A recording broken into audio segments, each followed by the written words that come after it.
Welcome to this week's edition of the Tahoe Real Estate Show. We're joined this week with Fire Marshal Chief Eric Gavon from the Tahoe Fire District. Yes, thank you. I'm Tahoe Douglas, and our fire district is actually on the Nevada side, but we work, of course, closely in the basin with all the fire districts.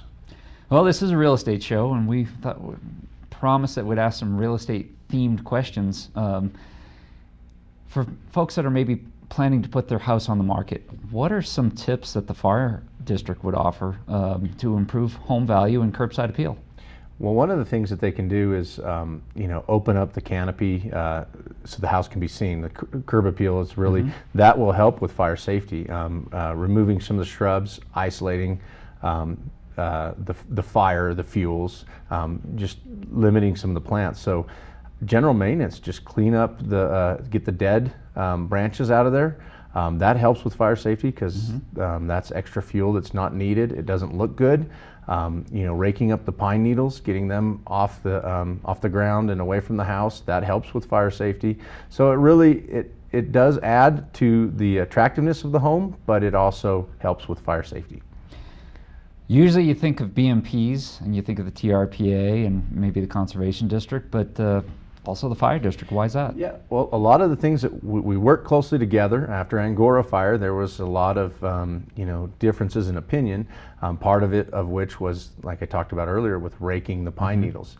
We can actually, in the spring, you can rake pine needles to bare soil, and you can do that we zoned out the house from a 0 to 5, and then 5 to 30. So that 5 to 30 feet area you can rake to bare soil.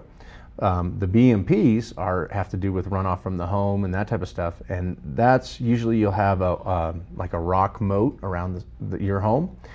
We want to see that area there, and it's zone 1, which is 0 to 5 feet from the home. That is a non-combustible zone, so we don't want anything of combustion in there or that would carry fire. When we look at fire safety, it's the continuity of the fuel that carries the fire, or the ladder fuels that carry that fire right to the home. So we want to break that up, and having good BMPs maintained and in place help with that, but they also help with the resale value of the home, obviously. I know when the Angora fire did happen a few years ago, we went around with the folks from the California Highway Patrol, and you could actually see where some of those ladder fuels resulted in the loss of some structures and homes in the Angora areas. Right, and that's when our forester looks at that, and we're working with different people to develop a program to protect their home.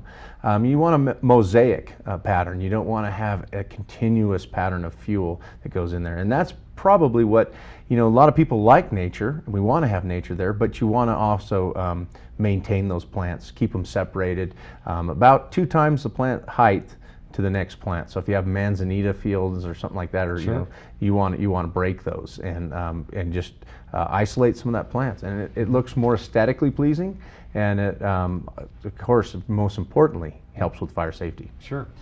Eric, where is the Tahoe Douglas Fire District located? Our district is kind of almost like a C or an L shape. It starts at State Line at the casino core, and then we run up Kingsbury to the top of Kingsbury and the Ridge Tahoe. We run from that all the way down Kingsbury, lakefront to Spooner, and it kind of sweeps around. So all the Highway 50 core on the Nevada side to Spooner. All right, stay tuned. The Legal Minute is up next.